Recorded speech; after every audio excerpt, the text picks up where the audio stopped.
Gwenge mag Nyanza maong'ere ni Young Lawyers Association bende koro wuok tung' mosuogi mana en jalub jatend piny Rigathi Gachagua e weche mane owacho ni sirikal oyie mondo mi kuong' ma otimo kwiri ochwale masawa mar piny Kenya.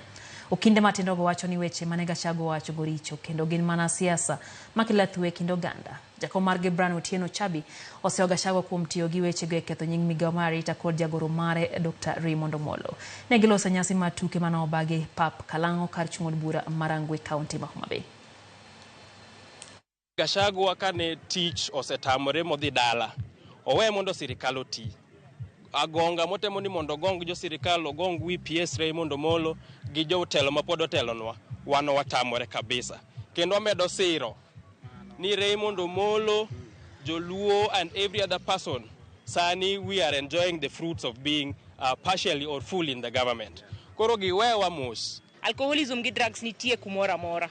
To in our private capacities kaka private citizens wamakore gi Chabi kawuono matimo tournament mondo ogore gi vices moko ma jo matindo nyalo yudore godo.